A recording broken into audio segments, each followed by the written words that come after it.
புஸ் புஸ் நாய்க்குட்டியோட வணக்கம் வியூவர்ஸ். சரியான ஃபீல் பார்க்கலாமா? Hello hello hello low. வணக்கம் வியூவர்ஸ், வெல்கம் பேக்.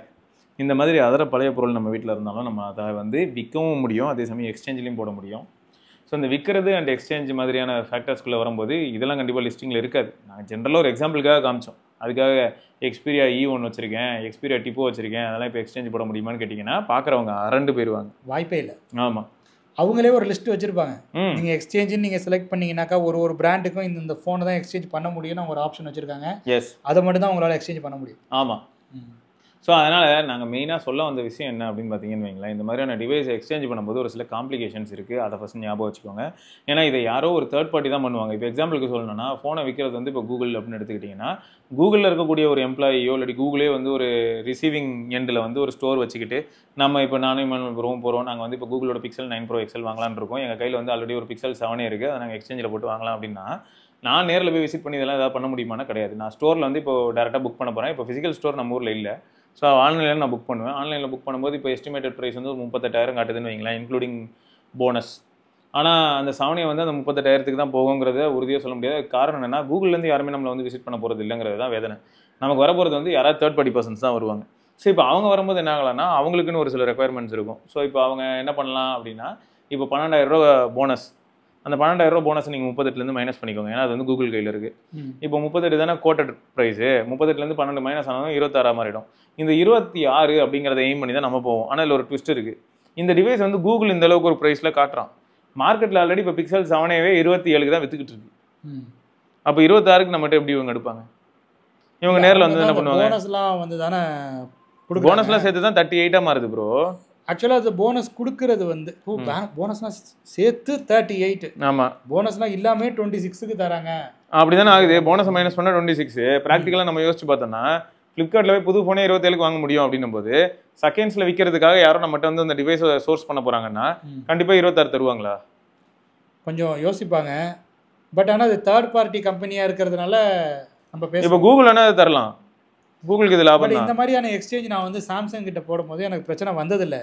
இனிமே வரும் அப்படிங்கிறீங்க? இந்த பிரகாஷ்ராஜ் டெம்ப்ளேட் தான் சிங்கம் படத்தில் வரும்ல, வீடு தான் கட்டிட்டு இருக்கீங்க, பையன் வந்து அமெரிக்காவில் இருப்பான், அமௌண்ட் அனுப்பியிருப்பான், அப்பா வீடு கட்டிட்டு இருப்பாரு. சரி, நான் நல்லா இருங்க சார், இங்கே ஏதாவது பிரச்சனை வந்ததுன்னா கண்டிப்பாக நாங்கள் வந்து ஹெல்ப் பண்ணுறோம். பிரச்சனை எதுவும் வரலைங்க, வரும், நான் தான் பண்ணுவேன், அந்த மாதிரி தான் இதெல்லாம். சரியா? அதனால வந்து நீங்க சொல்றீங்க அதுல பிரச்சனை வரும்னு சொல்லிட்டு ப்ரோ என்னாச்சுன்னா சிம்பிள் ப்ரோ. இதுக்கு முன்னாடி வந்து நீங்க சொல்றது எப்படின்னா, ப்ளூ டாட்ல இருந்து வந்து போனை டெலிவரி பண்ணுவாங்க ப்ரோ. ப்ளூ டாட் தான் பார்ட்னர் மாதிரி ஒர்க் பண்ணாங்க. ப்ளூ டாட்ல யார் டெலிவரி பண்ண வராங்களோ அந்த டெலிவரி ஏஜென்ட் என்ன பண்ணுவாங்கன்னு பாத்தீங்கன்னா, பேசிக்கான ஒரு சில செக்ஸ் மட்டும் நம்மளோட பழைய சாம்சங் போன்ல நம்ம அப்கிரேட் ப்ரோக்ராம்ல போடும்போது அதை செக் பண்ணுவாங்க. செக் பண்ணிட்டு சிம் போடுவாங்க, கால் போதான்னு பார்ப்பாங்க, எல்லாமே பார்த்துட்டு யூஸ்டு ஃபோன் மாதிரி தான் இருக்கும். அதுக்கெல்லாம் நம்ம மட்டும் சொல்ல மாட்டாங்க, சார் இது யூஸ் பண்ண மாதிரி இருக்கு சார் அப்படிலாம் சொல்ல மாட்டாங்க. பட் இதுவே வந்து இந்த ப்ரோக்ராம்குள்ளே இல்லாமல் நான் ஃப்ளிப்கார்ட்டில் போகும்போதெல்லாம், ஃப்ளிப்கார்ட்டில் எக்ஸ்சேஞ்ச் வரும்போது நான் ஆல்ரெடி உங்ககிட்ட சொல்லியிருப்பேன், ஒரு ஃப்ரிட்ஜுக்கு நான் ஃப்ரிட்ஜ் எக்ஸ்சேஞ்ச் போடுறேன் அப்படின்னும் போது நேரில் வந்து பார்த்துட்டு என்ன சொன்னாங்கன்னா, இந்த ஃப்ரிட்ஜ் யூஸ் பண்ண மாதிரி இருக்குது, சரி ஒரு நிமிஷம் போடுங்க, நான் போய் புதுசு வாங்கிட்டு வந்து உங்களுக்கு தரேன் அப்படின்ற மாதிரி தான் இருக்கும். ஸோ இந்த ப்ராப்ளம் வருது அப்படிங்கிற. இப்போ இதுவே கோத்ரேஜ் ஃப்ரிட்ஜோ இல்லாட்டி வந்து வேர்ல்பூலோ இல்லாட்டி வந்து எல்ஜியோ அஃபிஷியல் எல்ஜி ஸ்டோர்லேயே நான் போய் பார்க்கும்போது, பழைய எல்ஜி ஃப்ரிட்ஜ் நான் வச்சிருக்கேன் போது எல்ஜியே அதை அக்வயர் பண்ணி எல்ஜியே வந்து அதை எவாலுவேட் பண்ணி கொடுக்கும்போது எனக்கு இந்த மாதிரியான ப்ராப்ளம்ஸ் வரதுக்கான பாசிபிலிட்டி கம்மி அப்படின்னு தோணுது. ஏன்னா பிராண்டுக்கு என்ன ஆகும்னா அவங்களோட மார்ஜின் வேற மாதிரி இருக்கும். இதுவே ஒரு மிடில் மேனுக்கு வந்து எப்படி இருக்குன்னா அவங்க மார்ஜின் கம்ப்ளீட்டாக வேற மாதிரி இருக்கும். இப்போ எப்படி சொல்ல வரேன்னா, 30,000 மதிப்புள்ள ஒரு ஃபோன் மார்க்கெட்டில் விற்குது அப்படின்னா பிராண்டுக்கு இதோட மேக்கிங் காஸ்ட் வேற மாதிரி இருக்கும், இதுக்காக அவங்க பண்ண மார்க்கெட்டிங் வேற மாதிரி இருக்கலாம், எல்லாம் வேற மாதிரி இருக்கலாம். ஸோ இதோட அடிப்படையில் வந்து இந்த ஃபோன் 30,000 மார்க்கெட்டில் விற்குது, ஆனால் நான் வந்து 18,000 விற்றாலே எனக்கு 3,000 லாபம். அது யாரும் பிராண்டுக்கு. ஆனால் இப்போ ஒரு மிடில் மேன் யாராவது ஒரு செல்லர் இல்லாட்டி அவுட்லெட்டுக்கு போகுது அப்படின்னும் போது அவனும் 30,000 தான் விற்றாகணும். இப்போ பிராண்டும் 30,000 தான் அவனோட அஃபிஷியல் ஸ்டோரில் விற்கும். இப்போ அவனுக்கு எப்படி பிரச்சனை வரும்னா, அவன் என்னன்னா 30,000 விற்கணும், அவனுக்கு வந்து பிராண்ட் எவ்வளோ கொடுக்கணும், 27க்கு வச்சுக்க, 3,000 உனக்கு வச்சுக்க, என்ஜாய். இப்போ அவன் என்ன பண்ணுவானா, என்ன பண்ணாலும் 27 கீழே போனால் லாஸ். 27 அவனுக்கு வந்து ஒன்றும் இல்லையே, 27,500 விற்றா தான் 500 லாபம் பார்க்க முடியும். பட் பிராண்ட் வந்து இப்போ எக்ஸ்சேஞ்ச் எடுக்கும்போது என்ன அட்வான்டேஜ்னா, அவங்களுக்கு ஆல்ரெடி பாருங்க எவ்வளவு பெரிய மார்ஜின் இருக்கு, 15 வரைக்கும் போக முடியும். ஸோ அப்போ எக்ஸ்சேஞ்சில் நமக்கு கொஞ்சம் ஃபிளெக்சிபிளா ஒரு சில விஷயம். இப்போ வந்து ஒரு ஆப் மாதிரி கொடுத்துட்றாங்க. அந்த ஆப்ல நீங்க போயிட்டு அந்த ஸ்கிரீன் எல்லாம் டெஸ்ட் பண்றதுக்குலாம் இருக்கும். இது விவோ ஃபோன்ஸுக்கு முன்னாடியில இருந்தே இருக்கு. சாம்சங் வந்து நான் வந்து எக்ஸ்சேஞ்ச் போட்டேன் இல்லையா, S22 அல்ட்ரா போட்டு தான் எக்ஸ்சேஞ்சில் கொடுத்துட்டு தான் நான் S24 அல்ட்ரா எடுத்தேன். ஸோ அதுக்கு என்ன சொன்னாக்கா, அந்த மாதிரி அந்த ஸ்க்ரீன் டெஸ்ட்டு எல்லாம் பண்ணிட்டு எல்லாம் ஓகே. அதுக்கப்புறம் வந்தவர் என்னன்னாக்கா, அந்த டெஸ்ட்டே வந்து ஒரு ஓடிபி கொடுக்குது. அந்த ஓடிபியை நான் அவர்கிட்ட சொன்னேன், அந்த ஓடிபி ஒர்க் ஆகலை. அதுக்கப்புறம் முதல்ல இருந்து அவர் வந்து அந்த டிஜிட்டல்லாம் பண்ணார். அதுக்கப்புறம் ஒரு ஓடிபி ஒன்று வந்துச்சு. அதை எடுத்து அவர் வந்து என்டர் பண்ணுறாரு அவரோட ஆப்பில். இந்த ஓடிபி வந்து ஓகே ஆகுது, உங்கள் ஆப் தான் வந்து இந்த ஃபோன் வந்து நல்லா செயல்படுது, கரெக்டாக இருக்குது எல்லாம் அப்படிங்கிறத சொல்லுதுங்கிறதுக்காக தான் ஓடிபி. அது வந்து அவருக்கு வந்து ஒரு எப்படி சொல்கிறதுன்னா சேஃப்கார்டு அவருக்கான ஒரு ஏங்க இங்க பாருங்க. அப்புறம் நான் வந்து இப்போ ஒரு நான் சரியாக செக் பண்ணலன்னு சொல்லாத, நீ கொடுத்த ஆப் தானே அதை பண்ணுதுன்னு சொல்லிடுறாரு. அதுக்கப்புறம் அவர் என்ன பண்ணுறாருனாக்கா ஃபோன் அப்படி சைடில் பார்த்தாரு, இந்த ஸ்க்ரீனை பார்த்தாரு, இந்த டேமேஜ்லாம் இருக்கான்னு பார்த்தாரு. அது பெருசாக ஒன்றும் அவர் வந்து கண்டுக்கல. ஏன்னா நம்ம வந்து சாம்சங் ஃபோனை தான் வாங்க போகிறோம், சாம்சங் ஃபோனே கொடுக்குறோம். ஸோ அதனால் அவங்க பெருசாக கண்டுக்கல. அப்படியே எடுத்துகிட்டு இந்த டிஸ்பிளே அந்த எக்ஸ்சேஞ்ச் வேல்யூ வந்துட்டு புது மொபைல் ஃபோனை வந்துட்டு. ஸோ அது எனக்கு ஒரு பெரிய விஷயமா பண்ணல. இதே மாதிரி தான் நீங்கள் சொன்னதோட நீங்கள் வந்து S22 Ultra, நான் அதோட கொஞ்சம் மோசமான பழைய ஃபோன் தான் கொடுத்தேன், Note 9. எனக்கு வந்து இத்தனைக்கும் ஹோம் பட்டன் ஒர்க் ஆகாது. ஹோம் பட்டன்றது என்னன்னா ஒரு ஃபோர்ஸ் டச் பட்டன் கீழே இருக்கும். 3 பேக் பட்டன் வச்சிருப்போம்ல ப்ரோ, ஒரு பேக்கு, ஒரு ஹோமு, ஒரு ரீசெண்ட் ஆப்ஸ். ஆண்ட்ராய்டில் 3 button navigation. அதில் அந்த சென்டரில் இருக்கிற ஹோம் பட்டனை பிடிச்சி அழுத்தினீங்கன்னா ஃபோர்ஸ் டச் இருக்கும். S8 S9லலாம் Note 9 வரைக்கும் உண்டு. அந்த ஃபோர்ஸ் டச்சுங்கிற ஏரியாவே ஒர்க் ஆகாது. ஆனால் அவங்க அதெல்லாம் செக் பண்ணவே இல்லை. அவங்க ஃபோன் ஒர்க் ஆகுதான்னு பார்த்தாங்க, டிஸ்பிளே நல்லா இருக்கான்னு பார்த்தாங்க, டச் ஃபுல்லாக ஒர்க் ஆகுதான்னு பார்த்தாங்க, நெட்வொர்க் ஒர்க் ஆகுதா, கால் பண்ண போகுதா, ஸ்பீக்கர் வேலை செய்யுதா, இந்த மாதிரி எல்லாமே பார்த்தாங்க. பார்த்துட்டு வாங்கிட்டு போயிட்டாங்க. அதான் அப்போ அவங்க ஃபோனே புஷ் பண்ணுறாங்களே. இப்போ ஒரு புது மொபைல் ஃபோனை ஒரு ஆடியன்ஸ்ட்டை கொண்டு போய் சேர்க்குறாங்க.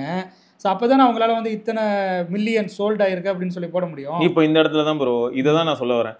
நீங்கள் சொன்ன மாதிரி உங்களுக்கு வந்து அது பாசிட்டிவாக இருந்தது. காரணம் என்ன, சாம்சங் ஃபோனுக்கு சாம்சங் ஃபோனை நீங்கள் எக்ஸ்சேஞ்ச் பண்ணி ஸ்மார்ட் அப்கிரேட் மூலமாக உள்ள போகிற மாதிரி இருக்குது. சாம்சங்கே அவங்களோட அஃபிஷியலாக ப்ளூ டாட் மூலமாக அனுப்பி அவங்களே ஒரு அப்ளிகேஷன் கொடுத்து அதை வெரிஃபை பண்ணி ஒரு ஓடிபி முடிச்சு அவங்களுக்குள்ளே எல்லாமே முடிஞ்சிருது. ஆமாம். இப்போ என்ன ஆயிடுச்சுன்னா அவங்களுக்குள்ளே முடிய வேண்டிய அந்த விஷயம் வெளியில போகுது. வெளியில போறதுனால இவங்க என்ன பண்றாங்கன்னா நம்மளால எந்த அளவுக்கு ஒரு நல்ல மார்ஜின் பார்க்க முடியும். ஏன்னா இவங்களும் பிசினஸ் தானே பண்றாங்க. நீங்க சொல்றது எனக்கு புரியுது. சரி, நீங்க வந்து பணப்பை சொல்றீங்க இல்லையா, அந்த பணப்பை வந்து இப்போ அதை செக் பண்ணிட்டு அவங்க ரேட்டு கொடுக்குறாங்கன்னு சொல்றீங்க. இப்போ இந்த பிரச்சனை வந்து நான் எக்ஸ்சேஞ்ச் இப்போ நிறைய ஃபோன் எக்ஸ்சேஞ்ச் பண்ணியிருக்கேன், அதனால சொல்றேன். ஃப்ளிப்கார்ட்லேயே நான் வந்து எக்ஸ்சேஞ்ச் பண்ணியிருக்கேன். எனக்கு இந்த பிரச்சனை வரல. ஏன்னா இந்த பணப்பை வந்து எங்க ஊர்ல இல்லை. வந்து எடுக்கிறது அந்த டெலிவரி, எனக்கு அந்த பையன் வந்து டெலிவரி வந்து கொடுக்குறாரோ அவர் தான் எடுக்கிறாரு. அது மேபி இது கடைசியாக எப்போ நடந்துச்சு ப்ரோ உங்களுக்கு? கடைசியாக இப்போ சமீபத்தில் ஒரு மொபைல் ஃபோனை போட்டுட்டு இன்னொரு மொபைல் ஃபோன் ஒன்று வாங்கினேன். அதான் இது எப்போ நடந்துச்சு? ஒரு 1 இயர் இருக்குன்னு வச்சுங்க. சரி, ஆனால் இப்போ இந்த பணஃபை இருக்குல்ல, 1 இயருக்குள்ளன்னு வச்சுங்க. இந்த பணஃபை எப்போ நடக்க ஆரம்பிச்சுன்னு சொல்கிறேன். கடந்த ஒரு 6 மாசமாக தான் வைப்ரண்டாக வளர்ந்துக்கிட்டு இருக்கு. அப்படியா? எப்போ நம்ம தலைவன் வந்து OnePlus 13 வாங்கினாரோ அந்த டைம்லேருந்து இந்த ட்ரெண்டே ரொம்ப பயங்கர ஸ்டார்டிங்கில் போயிட்டு இருக்கு. ஆனால் எங்கள் ஊர் சைடு இந்த பணப்பையை நான் எங்கேயும் பார்க்கலையே. அது பார்க்கணும்னு அவசியமே இல்லையே. அவங்க வந்து என்ன பண்ணுவாங்கன்னா யாரோ ஒரு ஏஜென்ட்டை யூஸ் பண்ணிக்கலாம். அதுக்கு அவனுக்கு ஒரு 200 ரூபாய் கொடுத்து வேலையை முடிச்சுட்டு போயிட்டே இருக்கலாம். ஒரு ஃபோனை நீ கலெக்ட் பண்ணா இங்கே தான் எங்கள் தலைவன் வரான். யாரோ ஒரு ஏஜென்ட்டை யூஸ் பண்ணுறதுக்கு அந்த டெலிவரி பார்ட்னரே யூஸ் பண்ணிடலாங்கிற மாதிரி தானே அவங்க பண்ணிட்டு இருக்காங்க. அதுதான் ப்ரோ ட்விஸ்ட்டாக சொல்கிறேன். அந்த டெலிவரி பார்ட்னர் இருக்காங்களே அவங்கள பணப்பையே யூஸ் பண்ணிப்பாங்க. அதான் நீ போய் இதெல்லாம் பண்ணு, இவ்வளவுதான் அந்த மாதிரி அவங்க முதல்ல சொல்லிடுவாங்க. இதுல இங்க டைரக்டாவே அவங்க வர முடியறதுனால இந்த இடத்துல அவங்க என்ன பண்றாங்கன்னா அவங்களால எப்படி அவங்களோட மார்ஜினை இன்க்ரீஸ் பண்ண முடியும்னு பாக்குறாங்க. இது இப்ப நம்ம வந்து அவங்க சைட்ல இருந்தோம்னா நம்மளும் அதான் சொல்லுவோம். இப்ப அவங்க பிசினஸ் இன்க்ரீஸ் பண்ணணும், அவங்க அதிகமான லாபம் பார்க்கணும், அவங்களோட எம்ப்ளாயிஸ் எல்லாருக்குமே நிறைய ஹைக் கொடுக்கணும் அப்படின்னா அவங்க நிறைய மார்ஜின் பார்க்கணும். அப்போ முடிஞ்ச அளவுக்கு வந்து இப்போ ஒரு போனை வந்து அவங்க நம்மகிட்ட இருந்து வாங்கி வெளியில 25,000 ரூபாய்க்கு விற்க போறாங்கன்னா நம்மகிட்ட அவங்க 12,000 ரூபாய்க்கு வாங்கினா அவங்களுக்கு எவ்வளவு பெரிய லாபம். அதுக்குதான் அவங்க முயற்சி பண்ணுவாங்க. அது நமக்கு பச்சையா தெரியுது. இதுவே இதை டைரக்டா பிராண்டே பண்ணாங்கன்னா என்ன ஆயிடும்னா அவன் போன் தான் விற்க போகுது ஒரு பக்கம், அவன் போனே தான் நம்ம அவன்கிட்ட ரிட்டர்னும் கொடுக்க போறோம். சோ அதுல வந்து அவனுக்கு ஓவரால் டைப்லாம் வச்சு பார்க்கும்போது எப்படி பார்த்தாலும் அவனுக்கு லாபம் தான் வரும். இல்ல அங்க இருக்கிற அதுல இருக்கிற அந்த போர்டு அதுல இருக்கிற ரீசைக்கிள் பண்ணலாம். ஆமா, இல்லாட்டி ரீஃபப்டா விற்கலாம். யூஎஸ்ல எல்லாம் ரீஃபப்டா விற்பாங்க. இப்போ S24 Ultraக்கு நீங்க S22 Ultra கொடுத்தீங்க, திரும்ப எடுத்துட்டு போய் S22 Ultra ஃபுல்லா இன்ஸ்பெக்ட் பண்ணிட்டு ஏதாவது மாத்தணும்னா மட்டும் பார்ப்பாங்க. ஃபுல்லா செக் பண்ணிட்டு பேட்டரி சப்போஸ் மாத்தணும்னு வைங்க, நம்ம மாத்தி தான் வச்சிருந்தோம். மாத்தணும்னா அதை மட்டும் செக் பண்ணி மாத்திட்டு அவங்களோட யூஎஸ்ல இருக்கிற Samsung.comலயே ரீஃபப்டு காலம் கீழே இந்த S22 Ultra லிஸ்ட் ஆயிடும். அவ்வளவுதான். நல்ல விஷயம். நம்ம ஊர்ல அதெல்லாம் கிடையாது. சோ இததான் நான் சொல்ல வரேன். இதெல்லாம் வந்து பிராண்ட்ஸ் முன் வந்து செஞ்சா நல்லா இருக்கும் அப்படி சொல்ல வரேன். இத்தனைக்கும் அதிகமா போன் விற்கிறது எங்க அப்படின்னா இந்தியா, சைனா மாதிரியான கண்ட்ரீஸ்ல தான். ஏன்னா நம்ம பாப்புலேஷன் அந்த அளவுக்கு அதிகமா இருக்கு. பிளஸ் நம்ம ஆளுங்க எல்லாருமே வந்து 3வது கையா போன. அதனாலதான் இந்த பிரச்சனையே இங்க வருதுன்னு எனக்கு தோணுது. ஏன்னா நீங்க வந்து ஜென்யூன் யூஸரா நீங்க வந்து சொல்றீங்க, என்ன வந்து பார்க்க வர்றாருல, எனக்கு வந்து எக்ஸ்சேஞ்ச் எடுக்கிறாருல, அவர் எண்டது வரைக்கும் 4-5 போனை எக்ஸ்சேஞ்ச் எடுத்திருக்காரு. நான் எப்பேற்பட்ட ஆள், ஒரே ஆள் தான். ஆமா, அங்க நான் தான் அதிகமாக ஆர்டரும் போடுறேன். தெருவில் முதல்ல ஆர்டர் போட ஆரம்பிச்சது நான் தான். 2015 அவரு யாரு ப்ரோ? ஈகாட்ல இருந்து வரவர் ஏதாவது எடுத்துட்டு போறாரா? ஆமா, ஈகாட்ல இருந்து வரவர் தான் எடுக்கிறாரு. அப்போ இதுல நிறைய லாஜிக்ஸும் இருக்கலாம் ப்ரோ. இதுக்கப்புறம் எப்படி இருக்குன்னு சொல்லிட்டு நீங்க சும்மா ஏதாவது செக் பண்ணி பார்த்தா தெரியும். அதை மட்டும் வச்சு இல்ல, அவருக்கு ஒரு ஆப் இருக்கு. இப்போ இவங்க நீங்கள் சாம்சங் ஒரு ஆப் கொடுத்தாங்க இல்லையா, அது மாதிரி அவங்க ஃப்ளிப்கார்ட்லேருந்து எக்ஸ்சேஞ்ச் எடுக்க வரும்போது அவங்களே சொல்லிட்டாங்க. அவங்களே ஒரு லிங்க்கும் கொடுத்தாங்க ஆக்சுவலாக, இந்த மாதிரி ஒரு ஆப் இருக்குன்னு. அந்த ஆப்பையே வந்து டெஸ்ட் பண்ணுது எல்லாத்தையும். அவரும் வந்து அந்த ஆப்பை யூஸ் பண்ணி தான் டெஸ்ட் பண்ணுறாரு, சிம்மு போடுறாரு, எல்லாம் வந்து செக் பண்ணிவிட்டு அது ஒரு ஓடிபி கொடுக்குது. அந்த ஓடிபியை இவரும் என்டர் பண்ணி இதெல்லாம் பிரச்சனையே இல்லை ப்ரோ. அதுக்கப்புறம் இந்த ஃபோனை திருப்பி பார்க்கும்போது தான் பிரச்சனை. ஃபோனை திருப்பி பார்க்கறது ஒரு பக்கம், எஸ்டிமேட்டட் வேல்யூன்னு ஒன்று அவங்க ஃபர்ஸ்ட் சொல்லிடுறாங்கல்ல. இப்போ உங்களை மாதிரியோ இல்லாட்டி என்ன மாதிரியோ ஆளுங்க எப்படின்னு நினைப்போம்னா, ஓகே கரெக்ட் தான், ஃபோனுக்குன்னு ஒரு ஏஜ் இருக்கு. இப்போ இந்த மாடல் வந்து 3 மாதம் முன்னாடி ஒருத்தர் வாங்கியிருக்கலாம், 1.5 வருஷம் முன்னாடி ஒருத்தர் வாங்கியிருக்கலாம். 1.5 வருஷம் முன்னாடி வாங்கின ஃபோனுக்குன்னு ஒரு ஏஜ் இருக்கு. ஸோ அந்த டிவைஸ் வந்து இப்போ ரீசேல் வேல்யூ கேட்கும்போது கண்டிப்பாக கம்மியாக கேட்பான்னு நமக்கு தோணும். ஆனால் இப்போ 3 மாதம் முன்னாடி வாங்கினவங்களுக்கு கிட்ட இருந்து போகுது அப்படின்னும் போது அது கொஞ்சம் புது ஃபோனாக இருக்கும், பாக்ஸ் இருக்கும், பில் இருக்கும், எல்லாமே இருக்கும். நம்மகிட்டையும் பாக்ஸ் பில்லாம் இருந்தாலும் அது 1.5 வருஷம் பழசு, வாரண்டியும் கிடையாது. இதுக்கேற்ற மாதிரியும் ப்ரைஸ் மாறும். ஸோ இப்போ இந்த இடத்துல ப்ராப்ளம் என்னன்னா, இதுக்கேற்ற மாதிரி ப்ரைஸ் மாறுறது ப்ராப்ளம் இல்லை. அவங்க ஒரு கோட்டட் வேல்யூன்னு ஒன்று காட்டுவாங்க. இதை ஏற்றுக்கிற மனப்பான்மை வந்து இருக்குன்னா எஸ்கேப். எப்படின்னா, இப்போ நம்ம வந்து என்ன மனநிலையில் இருக்கோம் அப்படின்னா, வந்து கோட்டட் வேல்யூ 28 காட்டுறான், நேரில் வந்து 24 சொல்கிறான். சரி பரவாயில்ல, எனக்கு புது ஃபோன் வாங்கினா போதும், எனக்கு இந்த 4000 ஒரு மேட்டர் இல்லைன்னு நினைக்கிறவனுக்கு பிரச்சனை கிடையாது. பட் இந்த 4000த்தையும் வந்து பிளான் பண்ணி அதுக்கேற்ற மாதிரி ரிக்வயர்ட் மீதி அமௌண்ட்டை ரெடி பண்ணி வச்சிருப்பான் பார்த்தீங்களா, அவனுக்கு இது பிரச்சனையாக மாறுது. ஒரு நெருக்கடியாக தான் இருக்கும், அவங்களுக்கு பிரச்சனையாக மாறுது. ஏன்னா இப்போ அவங்க அந்த 4000 ரூபாயை டக்குன்னு இப்போ எங்கேயுமே சோர்ஸ் பண்ண முடியாது. அப்படி அந்த 4000 ரூபாய் சோர்ஸ் பண்ணால் கடன் வாங்குற மாதிரி ஆகிடும். ஸோ அது ஏதோ சில சிக்கல்களாக இருக்குது ப்ரோ. இப்போ நான் காரைக்காலில் ஒரு 4-5 ஃபோன் எக்ஸ்சேஞ்ச் பண்ணியிருக்கேன். எக்ஸ்சேஞ்ச் பண்ணிவிட்டு அதுக்கு ஆல்டர்னேட்டிவாக ஒரு புது மொபைலாக வாங்கியிருக்கேன். இப்போ இதை மாதிரி சென்னையில் ஒரு தடவை நான் எக்ஸ்சேஞ்ச் பண்ணியிருக்கேன் அஃபிஷியலாக. நான் வந்து வெளியே போய் கொடுத்ததெல்லாம் நான் வந்து சொல்ல, வெளியே போய் மொபைல் ஃபோன் கொடுத்து வேறு மொபைல் ஃபோன்லாம் வாங்கியிருக்கேன். நம்ம எவ்வளோ பண்ணியிருக்கோம். இப்போ V23 Pro என்கிட்ட ஒன்று இருந்தது, ஒரு ரிலேஷன்கிட்ட கொடுத்து வச்சுருந்தேன். அதுக்கப்புறம் நம்ம வாங்கினா நம்ம தான் வாங்கணும். அது ஆக்சுவலாக ஒரு கடையில் பாரிஸ் கார்னர்கிட்ட. ஆமாம், அதை எடுத்து நான் எக்ஸ்சேஞ்ச் போட்டுட்டு V27 நினைக்கிறேன், V27 Pro நம்ம வந்தது, அதுக்கு எக்ஸ்சேஞ்ச் போட்டிருந்தேன். பசங்க வந்தாங்க, செக் பண்ணாங்க, அதுக்கப்புறம் ஓடிபி பண்ணல, எதுவும் பண்ணலை, ஃபோன் எடுத்துகிட்டு போயிட்டான். உண்மையிலே இது எக்ஸ்சேஞ்ச் தான் ஆனிச்சான்னு எனக்கே சந்தேகமாக இருக்குது. பட் எனக்கு அதில் நஷ்டமோ இதுவோ பெருசாக ஒன்றும் இல்லை. பட் என்னென்னா அந்த பசங்க வந்து அதில் பெருசாக ஒன்றும் இது பண்ண மாதிரி எனக்கு வந்து தெரியல. இதில் 2-3 ஆங்கிள் இருக்குது ப்ரோ. இன்னொன்று என்ன பண்ணுவாங்கன்னா, தப்பு சொல்ல மாட்டேன், இந்த ப்ரொஃபஷனில் இருக்கவங்க சில ஃபோன்ஸ் வந்து கோட்டட் வேல்யூ ரொம்ப கம்மியாக இருக்கும்போது நேரில் வந்து பார்த்துட்டு எல்லாமே கரெக்ட் ஆகிட்டு அந்த கோட்டட் வேல்யூக்கே வருதுன்னா அந்த ரேட்டுக்கு வெளில வாங்க முடியாதுன்னு தெரிஞ்சு அவங்களே காசு போட்டு வாங்கி அந்த அமௌண்ட்டை பே பண்ணிட்டு போயிடுவானுங்க. சரியா? எப்படி சொல்கிறேன்னா, இப்போ 8000 ரூபாய்க்கு ஒரு ஃபோனை காட்டுது, அது பிக்சல் 6ன்னு வச்சுக்கோங்களேன். ஃபோனும் நல்ல கண்டிஷனில் இருக்குது, நேரில் வந்து பார்த்ததுக்கப்புறம் இவருக்கும் வந்து பெரிய அளவில் வருத்தம் இல்லை. யார் ஃபோனை போடுற ஒரு எக்ஸ்சேஞ்ச் போடுறவருக்கும் 8000 வந்தால் போதும்னு நினைக்கிறாரு. இப்போ 8000 ரூபாய்க்கு பிக்சல் 6 வாங்க முடியுமானா இல்லைன்னு தெரியுது. ஃபோனை நேரில் வந்து பார்த்ததுக்கப்புறம் கண்டிஷனும் சூப்பராக இருக்குது, இவங்களே அந்த 8000 போட்டு வாங்கிட்டு போயிடுவாங்க. புரியுது. நீங்கள் எக்ஸ்சேஞ்சு கேன்சல் பண்ணிவிடுங்க ஜி, இந்தாங்க 8000 ரூபா ஜிபேல வச்சுக்கோங்க, ஃபோனை கொடுங்கன்னு சொல்லுவாங்க. ஆமாம், பட் ஆனால் நம்ம எப்படி இருந்தாலும் அந்த ஃபோனோட மதிப்பு மார்க்கெட் வேல்யூ நமக்கு தெரியும். இப்போ வந்து இது வந்து நமக்கு தெரியும், ஜெனரல் கன்சியூமர்ஸ்க்கு தெரியாது. அவங்களுக்கு எக்ஸ்சேஞ்சில் என்ன காட்டுதோ அதை நம்புவாங்க. அப்போ நான் இந்த 8000 கதை அதுக்கு தான் சொல்றேன். இப்போ 8000 காட்டணுன்னே 6A வந்து 8000 தான் போகணும்னு நினைச்சிட்டு அவங்க ஓகே சொல்லிடுறாங்க. நேரில் ஒருத்தர் வந்து பாக்குறாரு 8000 ரூபாய்க்கு இந்த போனா சூப்பரா இருக்குன்னு சொல்லிட்டு அவங்க என்ன பண்றாங்கன்னா அந்த எக்ஸ்சேஞ்ச் நடக்கிறத வந்து கேன்சல் பண்ணிட்டு 8000 ரூபா அமௌண்ட் தானே அவருக்கு முக்கியம், அமௌண்ட் இந்த பக்கம் கொடுத்து ஃபோனை வாங்கிட்டு போயிடுறாங்க. ஸோ அவங்க மொத்தம் அவருக்கு வந்து எந்த லாஸும் இல்லை, அவர் ஆல்ரெடி அதுக்கு ப்ரிப்பேர்டா இருக்காரு. ஸோ அதனால பிரச்சனை இல்லைன்ற இந்த மாதிரி நடக்குது விஷயம் பேசுறோம். பட் எனக்கு என்னன்னாக்கா, ஆஃப்லைன்ல நான் எக்ஸ்சேஞ்சுன்னு போய் பல தடவை ஒரு மொபைல் ஃபோனை கொடுக்கும் போது நான் வந்து ஒரு முழு திருப்தியோட நான் கொடுத்தது கிடையாது. ஆன்லைன்ல எக்ஸ்சேஞ்சுன்னு நான் போடும்போது எனக்கு வந்து ஒரு மன திருப்தி கிடைக்குது. ஏன்னா எனக்கு அந்த ரேட் வந்து கரெக்டா அமையுது. இப்போ இதே வந்து ஆஃப்லைன்ல அது ஏன்னு சொல்றேன் ப்ரோ, ஆஃப்லைன்ல வந்து எப்பயுமே நடக்கிறது தான் ப்ரோ. எல்லாருக்குமே பீயிங் அ ஹியூமன் வந்து எல்லாருக்குமே வந்து மேக்ஸிமம் இந்த பேராசை இருக்கும் ப்ரோ. அந்த பொசிஷன்ல இருக்கும்போது அவங்க எக்ஸ்ப்ளாய்ட் பண்ண தான் ட்ரை பண்ணுவாங்க. அகைன் இப்போ ஆன்லைன்ல வந்து என்ன ஒண்ணுமே இல்லை. இப்போ ஐக்கூ இருந்தது, ஐக்கூ 3 நான் வாங்கி வச்சிருந்தேன். அது எப்படி வாங்கினேனாக்கா, V20 என்கிட்ட இருந்தது, V20 எக்ஸ்சேஞ்ச் போட்டேன். நான் வாங்கும் போது அது 24,000 ரூபா V20 அம்மாவோட டிஸ்பிளேயோட வந்தது, 720Gயோட வந்ததுன்னு வச்சுங்களேன்.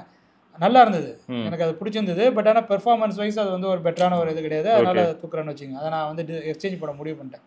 அப்போ என்னன்னாக்கா 25,000 ரூபாய்க்கு நான் வாங்கினது, அவங்க எடுக்கும் போதே பார்த்தீங்கன்னா அதை அப்போ கூப்பன்லாம் யூஸ் பண்ணி கார்டெலாம் யூஸ் பண்ணி 22, 21 வாங்கினேன். எக்ஸ்சேஞ்ச் போட்டப்போ 17,000க்கோ 18,000க்கோ அதை எடுத்துக்கிறாங்க. ஐக்கூ 3 அப்படி தான் நான் வந்து வாங்கினேன். எக்ஸ்ட்ரா ஒரு 10,000 கொடுத்து எனக்கு ஐக்கூ 3 வந்து கிடச்சிச்சு. ஓகே, ஸோ அது வந்து நல்ல விஷயம். அந்த ஐக்கூ 3 அடுத்த ஒரு 3 மாதத்தில் எடுத்துகிட்டு போத்தீஸில் போய் கேட்டேன், இதை எக்ஸ்சேஞ்ச் எடுத்துப்பீங்களான்னு. போத்தீஸில் இருக்கிற ஒரு கடையில் அவங்க என்ன சொன்னாங்கன்னாக்கா, இது வந்து ஒரு 8,000 ரூபா போகும், 10,000 ரூபா போகும்ட்டாங்க. ஆனால் அதே ஃபோனை நான் ஆன்லைனில் வச்சு செக் பண்ணி பார்க்குறேன் எவ்வளோ ரேட்டு போகும்னு சொல்லிட்டு. விவோக்குன்னே அந்த எக்ஸ்சேஞ்சுக்குன்னு ஒரு வெப்சைட் ஒன்று இருக்குது, அதில் நான் செக் பண்ணி பார்க்கும்போது 21,000 ரூபா வரைக்கும் காட்டலாம். 8,000 10,000 எங்கே இருக்குது, 21,000 எங்கே இருக்குது. இது நான் ரொம்ப காமனாக பார்த்துருக்கேன். நீங்கள் இப்போ சொல்கிற இந்த விஷயம் இருக்கு இல்லையா, இதை நான் ரொம்ப காமனாக பார்த்துருக்கேன். அதுக்கு ரீசன் என்னென்னா, ஃபர்ஸ்ட் ஆஃப் ஆல் வந்து இப்போ உங்களுக்கு விஷயம் தெரிஞ்சனால நீங்கள் வந்து என்ன பண்ணுறீங்கன்னா, அதுக்கப்புறம் ஆன்லைனில் செக் பண்ணுறீங்க. ஓகே, எல்லா கன்சியூமர்ஸும் அப்படி பண்ணுவாங்களான்னு கேட்டால் 75 to 80% ஆஃப் கன்சியூமர்ஸ்க்கு இது தெரியாது. அவன் 10,000 சொல்கிறேன்னா இப்போ 10,000 தான் போகும்னு நினைப்பாங்க. அப்போ அது யாருக்கு லாபம்னா, இப்போ அங்கே வாங்க போகிறவங்களுக்கு லாபம். அவங்க அதை வாங்கி என்ன பண்ணுவாங்கன்னா, அவங்க வெளியில் 14-15 விற்க முடியும் ஒன்று. அப்படிலாம் நீங்கள் சொன்ன அந்த ஆன்லைன் எக்ஸ்சேஞ்ச் இப்போ அவங்க பண்ணுவாங்க.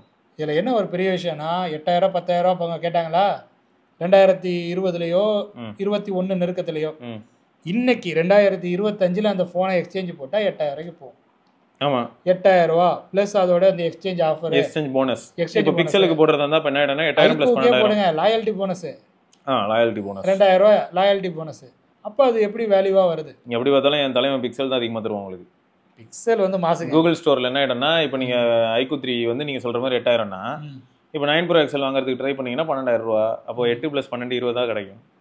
அந்த 20 ஆனால் எப்படி கிடைக்குங்கிறதுக்கு தான் ஆல்ரெடி ஒரு அவசர லைவ் வந்து சொல்லியிருந்தோம். ஏன்னா இப்போ காமேஷ் ப்ரோக்கு என்னாச்சு, பணஃபை என்ன சொன்னாங்க, எக்ஸ்சேஞ்ச் வந்து பணஃபை. எனக்கு வந்து என்ன ஒரு விஷயம்னா, காமேஷ் ப்ரோக்கு நடக்கிறது எல்லாமே பல தரப்பட்ட மக்களுக்கும் நடந்திருக்காங்கிற அந்த கேள்வி என்ன இருக்கு. இப்போ புது புது ஸ்ட்ராட்டஜி எல்லாருக்கும் இதான் நடக்குது. அப்படியா? எல்லாரும் அக்செப்ட் பண்ணிக்கிறாங்க. நம்மால் என்ன பண்றாருன்னா, எனக்கு நீ வந்து நான் அங்க போடும்போது என் IMEI நம்பர் போட்டேன், டிவைஸ்ல என்ன இருக்கு இல்லைங்கிறதெல்லாம் தெளிவா நான் மென்ஷன் பண்ணிட்டேன். ஸ்கிராட்ச் இருக்கானா இருக்கு, டென்ட் இருக்கானா இருக்குன்றதெல்லாம் நான் மென்ஷன் பண்றேன். அப்போ நீ வந்து ஒரு வேல்யூ சொல்ற 20,700 ரூபான்னு சொல்ற, ஆனா நேர்ல வந்ததுக்கு அப்புறம் ஏன் குறைக்கிற, இதுதான் அவரோட கேள்வி. இது வந்து கொஞ்சம் தவறான. அப்ப மத்தவங்க என்ன பண்றாங்கன்னா, 2,000 ரூபாய் குறைச்சாலும் பரவாயில்லன்னு சொல்லிட்டு மூவ் பண்றாங்க. அப்படி மூவ் பண்ணி போறவங்க அதிகமா இருக்காங்க, கேள்வி கேட்கறவங்க கம்மியா இருக்காங்க. இந்த கேள்வி கேட்கறவங்க ரத்தம் கொதிக்குது. சோ இப்ப கேள்வி கேட்கற ஒரு உள்ள வந்ததுக்கு அப்புறம் என்ன ஆயிடுச்சுன்னா, அது பிரச்சனையா மாறுது. இப்போ இதுல இன்னொரு பிரச்சனை என்னன்னா, OnePlus டிவைஸ் வாங்கும்போது எக்ஸ்சேஞ்ச் போனஸ் 7,000. இந்த எக்ஸ்சேஞ்ச் போனஸ் இப்போ எப்படி பிக்சலுக்கு இருக்கோ அது மாதிரி 7,000. இந்த 7,000 எக்ஸ்சேஞ்ச் போனஸ் ஆனால் உங்களுக்கு வருமானு கேட்டால், ஃபர்ஸ்ட் எக்ஸ்சேஞ்ச் சக்ஸஸ்ஃபுல்லாக நடந்து வாங்க வந்தவங்க வந்து OnePlusக்கு நோட்டிஃபை பண்ண மட்டும்தான், அதுக்கப்புறம் அது கேஷ்பேக் உங்களுக்கு. எனக்கு புரிஞ்சு போச்சு, இதில் அந்த பணஃபையுடைய அந்த லீலைகள் கொஞ்சம் அதிகமாக நடக்குது. இப்போ புரியுதா? இதுதான் சொல்லுவாங்க, நடுவில் ஒரு ஆள் எக்ஸ்ட்ராவாக இருக்கிறது தான் இங்கே மிகப்பெரிய பிரச்சனையாக இருக்குது. அதுக்கு தான் நான் டேரெக்டாக பிராண்டாக இருந்தால் அது வந்து கன்சூமர்ஸ்க்கும் பெனிஃபிட் ஆகும், பிராண்டுக்கும் பெனிஃபிட் ஆகும். அவங்க ஏன் இப்படி சோம்பேறி ஆயிட்டாங்கன்னு தெரியல, பிராண்டு சோம்பேறி ஆயிட்டாங்க. இல்லை, இப்போ இது நீங்கள் வந்து இந்த இடத்துல இப்போ அமேசானில் வாங்கினாலும் ஃப்ளிப்கார்ட்டில் வாங்கினாலும் இந்த இஷ்யூ வருதா? இது அடுத்து என்ன ஆகுது? ஆமா ப்ரோ, இனிமே அவங்க தான் உள்ள வராங்க. இப்போ அடுத்து என்ன பிரச்சனைனா, இப்போ இவங்க இருக்காங்க இல்லையா, அமேசான், ஃப்ளிப்கார்ட், அவங்க முன்ன என்ன பண்ணிட்டு இருந்தாங்க அப்படின்னு கேட்டீங்கன்னா, வேற ஒரு கைண்ட் ஆஃப் ஸ்டெப் ஃபாலோ பண்ணாங்க. சாம்சங்கா இருக்கட்டும், இல்லாட்டி யாரா வேணாலும் இருக்கட்டும் ப்ரோ, அவங்க இந்தியாவில் என்ன ஸ்டெப் ஃபாலோ பண்ணாங்கன்னா, எக்ஸ்சேஞ்சில் வர டிவைஸ் எல்லாத்தையுமே அவங்க ப்ரொக்யூர் பண்ணி மொத்தமாக வச்சுப்பாங்க, வச்சுட்டு ஏலத்துக்கு விட்டுருவாங்க. சரியா? அது யாராவது வந்து எடுத்துட்டு தான் இப்போ நம்ம கடைகள்லாம் இருக்குல்ல, செகண்ட்ஸ் மார்க்கெட் கடைகள், அவங்க விற்பாங்க. தங்க மாதிரி மின்னுது, அதானே? அவங்க தான் விற்பாங்க. தகன்னு மின்னுதுங்க. இப்போ அமேசானும் ஃப்ளிப்கார்ட்டும் இப்போ என்ன பண்றாங்க, எக்ஸ்சேஞ்சில் எடுத்த டிவைஸ் எல்லாத்தையும் லாட்டா வச்சுக்கின்னு யாருக்காவது மொத்தமா தள்ளிடுறாங்க. மொத்தமாவோ இல்லாட்டி எவ்வளோ முடியுமோ அப்படியே ஏலம் விட்டுறாங்க. இப்போ என்ன ஆகுது, வாங்கி ஏலம் விட்டு அது பணஃபையோ இல்லாட்டி வேற யார்ட்டையோ போகுது. கரெக்டா? இப்போ என்ன ஆயிடுச்சு, அவங்க வந்து இவங்க கிட்ட என்ன ப்ரொபோசல் வச்சிருப்பாங்க, நீங்க சார் கஷ்டப்பட்டு அதெல்லாம் போய் கலெக்ட் பண்ணி அதுக்கப்புறம் நீங்க எங்ககிட்ட ஏலத்துக்கு விட்டுறீங்க, முதல்ல விட்டுருங்க, நாங்களே போய் மொத்தமா அள்ளின்னு வந்து உங்களுக்கு நாங்க அமௌண்ட்டை கொடுத்துறோம். இப்போ இவங்க வந்து என்ன பண்றாங்க, அந்த டைமை சேவ் பண்ற மாதிரி இவங்க சொல்றாங்க. ஆனா அது எங்க போய் கடைசியில யார் கழுத்துல விழுதுன்னா, ஆக்சுவல் கன்சியூமர்ஸ்க்கு வந்து அது கொஞ்சம் நெருக்கடியா மாறுது. இப்போ அவங்களும் லாபம் பார்க்கல. எனக்கு நிறைய இதில் வந்து இது வந்து ஒரு மிகப்பெரிய ஒரு மார்க்கெட்டிங்னு வச்சுக்கோங்களேன், ஒரு மிகப்பெரிய ஒரு பிஸ்னஸ். இப்போ ஃப்ளிப்கார்ட் அது வந்து ஒரு இந்தியா கம்பெனின்னு நினச்சிட்டு இருந்தீங்கன்னாக்கா நம்மளோட முட்டாளி யாரும் கிடையாது. அதில் வால்மார்ட்டோட இன்ஃப்ளூயன்ஸ் எவ்வளோ இருக்குங்கிறது உங்களுக்கு தெரியும். வால்மார்ட் தான் அது. ஓகே, அதுக்கப்புறம் அமேசான், ஓகேவா, இவங்கெல்லாம் என்ன பண்ணிட்டு இருந்தாங்கனாக்கா, முன்னாடிலாம் வந்து அவங்களே வந்து களத்தில் இறங்கி பல விஷயங்கள் பண்ணியிருந்தாங்க. ஒரு டிவி வீணா போயிட்டு ஸ்னாப்டீலில் ஒரு டிவி ஒன்று வாங்கியிருந்தேன். ஸ்னாப்டீல் இருந்தப்ப, வீரோட இருந்தப்ப, இப்போ இருக்குன்னு நினைக்கிறேன். ஆனால் ஸ்னாப்டீல் அது இப்போ இருக்கா? ஒரு காலத்தில் பேர் எடுத்துக்கோங்க, ஸ்னாப்டீல் வேற லெவலில் இருக்கும். ஆனால் அதில் நிறைய ஃபன்னும் நடந்துச்சு. அப்பயே அதெல்லாம் செங்கல்லாம் கொடுத்து நடந்து போச்சு. ஃபோன் வாங்கினா சோப்பு எல்லாம் வருதுலாம் நம்ம சொல்லுவோம், கரெக்டாக எடுத்துருவோம். ஒரு டிவி ஒன்று வாங்கினேன், டிவியில் பிரச்சனை, ஏதோ அப்டேட் பண்ண போல இருக்குது. அதுக்கு என்னன்னாக்கா, கும்பகோணத்துலேருந்து, காரைக்காலில் ஆள் இல்லை அப்படின்னோடனே கும்பகோணத்துலேருந்து வராங்க. தம்பி நீங்கள் எங்கேருந்து வரீங்க, நீங்கள் இந்த கம்பெனி, இந்த டிவி கம்பெனி பேர் சொல்லி சொல்கிறேன். இந்த கம்பெனி அவங்க கம்பெனி கும்பகோணத்தில் ஆஃபீஸ் இருக்காங்கிறேன். நாங்கள் ஃப்ளிப்கார்ட் டிவிலேருந்து வரோன்னு ஒரு வார்த்தை ஒன்று சொல்லிட்டார். ஃப்ளிப்கார்ட் டிவி அப்படி இல்லவே இல்லை. ஆமாம், ஃப்ளிப்கார்ட் டிவின்னு ஒரு அமைப்பு வந்து அங்கே இருந்திருக்கு, கும்பகோணத்துலேயோ இல்லை சோக்கால் ஏதோ ஒரு நகரத்துலையோ இருந்திருக்குன்னு வச்சிங்களேன். அவங்க வந்து ஒரு ரீஜியனுக்கு அப்படியே வந்து இது பண்ணிட்டு இருந்தாங்க. இப்போ வந்து காரைக்காலே இருக்கும், அந்த அங்கங்கேயே வந்து பழுது பார்க்குறதுக்கெல்லாம் ஆள்லாம் இருக்குன்னு வச்சிங்களேன், அந்த கம்பெனி சார்பாகவே, ஃப்ளிப்கார்ட் சார்பாகவே. பட் எப்படின்னாக்கா இப்போ இப்படி தான் வந்து இயங்கியிருக்கு. அவங்களே வந்து டிவி பழுது பார்க்குறதுக்குன்னு ஒரு பீப்புள்ஸை வந்து ஆர்கனைஸ் பண்ணி வச்சிருந்திருக்காங்க. அந்த தைரியத்துல தான் அவங்க மோட்டோரோலா நோக்கியா டிவிலாம் வித்துட்டு இருந்தாங்க. சொல்லுங்க. அவங்க டிவி தானே, ஆமாமா ஃப்ளிப்கார்ட் டிவி தான். ஆனால் ஸ்னாப்டீலில் வாங்கின டிவிக்கே ஃப்ளிப்கார்ட் டிவியில் வந்து சர்வீஸ் பண்ணாங்க ஃப்ரீ ஒன்றுமே என்கிட்ட காசு கேட்கல. இப்போ ஸ்னாப்டீலில் மோட்டோரோலா டிவி விற்றாலும் இல்லாட்டி நோக்கியா டிவி விற்றாலும் அது ஃப்ளிப்கார்ட் டிவி தானே. அது வந்து ஆக்சுவலாக அது அந்த கம்பெனி பேரை நீங்கள் கேட்டிங்கன்னா கம்பெனி பேர் சொல்லவா? என்ன சொல்லுங்க? வைபார்னு ஒரு டிவி. அப்போ அது அவங்க கீழே தான் இருந்திருக்கும். இருந்திருக்கலாம் மேபி. ப்ரோ மல்டிபிள் பிராண்ட்ஸ் வந்து இப்போ எப்படின்னா ஹைசென்ஸ் தான் ப்ரோ தோஷிபா லைசன்ஸ் வச்சிருக்கான். அப்போ இப்போ தோஷிபா டிவின்னு தான் வாங்குவேன். வைபாருங்கிறது மேக் இன் இந்தியான்னு போட்டு வந்திருந்ததா, சிங்கம் படம்லாம் போட்டிருந்ததா. பரவாயில்லையே, நம்ம இங்கே ரிச்சி ஸ்ட்ரீட் போனால் அவ்வளோ சிங்கம் படம் தான் போடணும் இனிமே. எப்பனா நான் சொல்கிறது வந்து ஒரு 10 வருஷத்துக்கு முன்னாடி அப்பயே சிங்கம் படம் போட்டுருந்ததா. அப்போதாங்க இப்போ என்ன கல்யாணம் ஆகிட்டுங்க, கீழ் வீட்டிலேருந்து மாடிக்கு போகிறாங்க.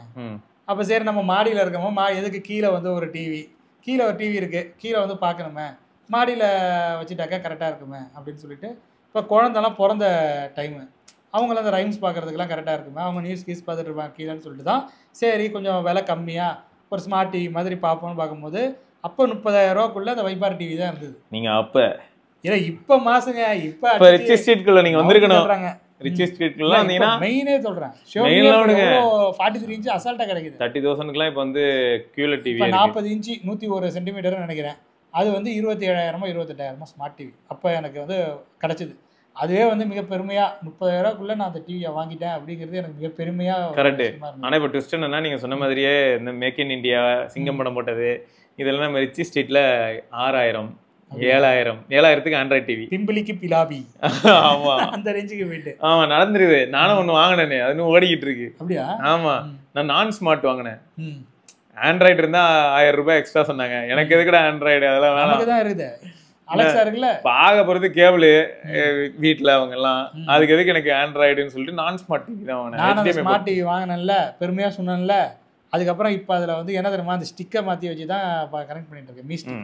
ஓகே, அப்போ மீஸ்டிக்கு ஃபாஸ்ட்டாக இருக்கு. அது ஆமாம் ஃபாஸ்ட்டாக இருக்குது. இது வந்து அப்பப்போ என்னென்னா சாஃப்ட்வேர் அப்டேட்டுங்கிற மாதிரி கேட்டுட்டு இருந்தது.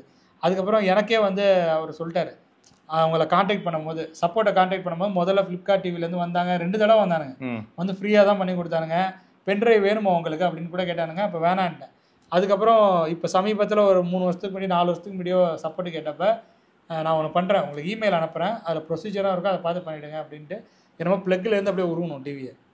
ப்ளக்லேருந்து அப்படியே உருவிட்டு அந்த பென்ட்ரைவ் போட்டு வச்சுருக்காங்களா, அப்புறம் திரும்ப அது பூட் ஆகும் போது அந்த பென்ட்ரைவ்லேருந்து பூட் ஆகுது. பென்ட்ரைவ்லேருந்து பூட் ஆகி அந்த சாஃப்ட்வேர் அப்டேஷன் நடக்குது. ஒரு சாஃப்ட்வேர் மாதிரி கொடுத்துட்டாரு, ஒரு பேட்ச் ஒன்று. இல்லை எனக்கு எப்படி இருக்குன்னா, இதில் ஒரு பெரிய சந்தோஷமான விஷயம் என்னென்னா, இந்த சிங்கம் படம் போட்ட டிவி வந்து 7-8 வருஷம் நல்லா வேலை செஞ்சுக்கிட்டு இருக்கு. அப்போ இப்பயும் வேலை செஞ்சுக்கிட்டு இருக்கு. வேலை செய்யுது. அப்போ இதில் ஹைலைட் என்னென்னா, பேனல் நல்லா இருந்திருக்கு. நார்மலாகவே இந்த மாதிரியான பேனல்ஸ் வந்து உங்களுக்கு பேக்லைட் அடி வாங்கி பேட்ச் பேஸாக மாதிரி வீணாக போயிடும். இன்னும் சப்போர்ட் பண்ணுறாங்க ப்ரோ. இப்போ ரிப்ளை, இப்போ ஒரு மெயில் அனுப்புனா கூட ரிப்ளை வரும். ஃபோன் அடித்தா தான் ரொம்ப நேரம் ஆகும் எடுக்கிறதுக்கு. மெயில் அனுப்புனீங்கன்னாக்க ரிப்ளை டக்குன்னு வந்துடும். சரி, மொத்தம் இந்த மாதிரி சில மேஜிக்ஸும் நடக்கும். சரிங்க. ஸோ நாங்கள் சொல்ல வந்தது என்னென்னா, நீங்கள் வந்து இந்த மாதிரியான எக்ஸ்சேஞ்ச் உங்களுக்கு பெயின்ஃபுல்லாக இருக்கும் பட்சத்தில் உங்கள் ஃப்ரெண்ட்ஸ் சர்க்கிள்குள்ளே இவங்க கொடுக்குற, இப்போ அவன் வந்து ஒரு ஃபோனை வந்து நம்ம 14,000 எதிர்பார்க்குறோம், 8,000 தான் போகணும் ஃபோர்ஸ் பண்ணாங்கன்னா 10,000க்கு ஃப்ரெண்ட்ஸ்குள்ளேயே வித்துட்டு போயிடலாம். கரெக்ட். சரியா? அது ஒன்று பண்ணலாம், நம்மளால முடிஞ்சது நம்ம ஃப்ரெண்ட்ஸ்ல. இப்போ உங்களுக்கு என்னன்னாக்கா, ஃப்ரெண்ட்ஸ் கிட்ட நம்ம கொடுக்குறோம் இல்லையா காசு, உடனே இப்போ கையில் ஃபுல் அமௌண்ட் உடனே கொடுக்குற மாதிரியான ஃப்ரெண்ட்ஸும் இருக்காங்க. அதான் இஎம்ஐ மாதிரி கேட்பானுங்க ஒரு சிலர். ஃபோன் இப்போ நம்ம இந்த ஷியோமி வாங்கினோம், நீங்கள் அங்கே வந்தார், கையில் வாங்கினேன், காசை கொடுத்தோம், மேட்ரு முடிஞ்சிட்டு, அவரும் ஹாப்பி, நம்மளும் ஹாப்பி. ஆமாம், அவ்வளோதான். இதுக்கு நடுவில் நான் முதல்ல ஒரு 10,000 ரூபா தரேன். இப்போ நீங்கள் வந்து ரிச்சி ஸ்ட்ரீட்டில் போய் சில பொருட்கள் வாங்கினீங்க, நம்மளே ஒரு ஐஃபோன் வாங்கினோம், அந்த ஐஃபோனை கொண்டு போய் கொடுத்தோம். முதல்ல ஒரு 10,000 ரூபா தரேன், முதல்ல ஒரு 50,000 ரூபா வச்சுக்கோங்க, அதுக்கப்புறம் ஒரு 20,000 ரூபா தரேன், இல்லை அதுக்கு பதிலாக ஒரு டிவைஸை தூக்கிட்டு வரேன்னு ஒரு அலப்பறை நடந்து, ஞாபகம் வச்சிருப்பீங்கன்னு நினைக்கிறேன். எல்லாம் இருக்கு. அந்த மாதிரி உங்க பணம் வந்து கொஞ்சம் கொஞ்சமா வருதுனாக்கா அது வந்து வேலைக்கு இருக்காது. அது வந்து பெரிய தலைவலி ஓட்டு போயிடலாம். அதனால வந்து எனக்கு தெரிஞ்சு இந்த மாதிரி வெளியில ப்ராப்பரா நீங்களே OLXல போட்டு வைக்க முடியும், அதுவும் நீங்க பண்ணலாம். ஸோ அதன் மூலமாகவும் நீங்கள் வந்து இப்போ நார்மலாக கடைகள் எவ்வளோக்கு விற்கிது, இல்லாட்டி எக்ஸ்சேஞ்ச் போட்டால் என்ன வேல்யூ வருதோ அந்த வேல்யூ நீங்களே விற்க முயற்சி பண்ணிடலாம். சில பேருக்கு பார்கெயின்லே பிடிக்காது ப்ரோ. இதில் 2-3 விஷயத்தை நான் வந்து பார்க்குறேன். எங்கள் ரிலேஷன்லேயே ஒருத்தர் இருக்கார், ஸ்விக்கியில் வந்து ஆர்டர் போடுவார். எங்கள் இப்போ ஊரில் வந்து லோக்கல் ஆப் இருக்குது, ஃபுட் டெலிவரிக்கு ஒரு 10-15 ஆப் இருக்குது. 10-15 கம்பெனி வந்து இது பண்ணுறாங்க. ஒரு 4-5 ஆப் இருக்கணும். 4-5 ஆப் கொஞ்சம் திறன்படவே செயல்படுதுன்னு வச்சுப்போமே. நான் சொல்கிறேன் இவன்கிட்ட போடுங்க, அவன் அங்கே எடுத்துகிட்டு அந்த ரேட்டுக்கு எக்ஸ்ட்ரா ஒரு 20 ரூபா 30 ரூபா போடுவான். ஸ்விக்கியில் போனீங்கன்னா ஒரு பொருளுக்கும் ஒரு 20% 30% கமிஷன் போடுவாங்கிறேன். அவனெல்லாம் ஃபோன் அடித்து வீடு எங்கே இருக்குன்னு கேட்குறானோ, அவனோட்டலாம் வரி சொல்கிறதே கடுப்பாக இருக்குடா படா அப்படின்ட்டு. ஸ்விக்கினாக்கா ஜிபிஎஸ்ஸை போடுதில்ல, டக்குன்னு வந்துடுறாங்களே, அதுலேயும் ஜிபிஎஸ் நமக்கு காட்டுது. ஆனால் அவனுங்க ஃபோன் பண்ணி கேட்பாங்க அந்த பசங்க, அண்ணா எங்கண்ணா வரணும், அண்ணா ஆமாண்ணா அங்கே இருக்குது, ஆமாண்ணா எஸ்பிஐ இருக்குது, வந்துட்டே இருக்கேண்ணே. அவனுக்கு ஒரு 15 நிமிஷம் நான் வந்து நேவிகேட் பண்ணி முனைக்கு வருவான். வரும்போது ஒரு ஃபோனை போட்டுருவான், நான் வெளியே வந்து நிற்கணும். அவர் என்ன சொல்கிறாருனாக்கா, இது சொன்னவர் வந்து அதாவது சர்வீஸ் குவாலிட்டியை சொல்கிறாரு. நீ இதெல்லாம் எனக்கு வேலை கேட்காது, நான் வந்து எனக்கு அவன் தொல்லையே கொடுக்கக்கூடாது, நான் சாப்பாடு போடுறதே தொல்லை இல்லாமல் இருக்கிறதுக்காக தான் வெளியே நான் சாப்பாடு போடுறேன். அதை வந்து என் ஜிபிஎஸ் லொக்கேஷனில் என் வீட்டு கதவை தட்டி எனக்கு பெல் அடிச்சு அவன் கொடுத்துட்டு போக வேண்டியதுனா கேட்குறேன். அது நியாயம், அவர் சொல்கிறதுல ஒரு தர்மம் இருக்குது. கரெக்ட், ஓகேவா? இவ்வளோ பண்ண தெரிஞ்ச நான் என்ன பண்ணுவேன், அவனுக்கு இவ்வளோ 15 நிமிஷம் நேவிகேஷன் சொல்கிறதுக்கு வெளில போயிட்டு ஆக்டிவாக ஆன் பண்ணி நானே 1/4 மணி நேரத்தில் வெளில போய் வாங்கிட்டு வந்துடலாம். இல்லை அவரால் முடியாது, அவர் கொஞ்சம் இப்போ கொஞ்சம் ஃபிசிக்கலாக கொஞ்சம் இல்லை அதனால ப்ராக்டிக்கலாக நிறைய பேருக்கு தோண்டிட்டோன்றேன். இல்லை அந்த மாதிரி இருக்காங்கன்னு சொல்கிறேன் சில பேர். இப்போ அதாவது அந்த மைண்ட் செட் இருக்குல்ல, எனக்கு கடுப்பு, அவன் ஒருத்தர் ஃபோன் அடிக்கிறார் 3 வாட்டி ஃபோன் அடித்தாலே கடுப்பாகும். ஃபோன் அடித்தாலே சில பேர் கடுப்பாகும்.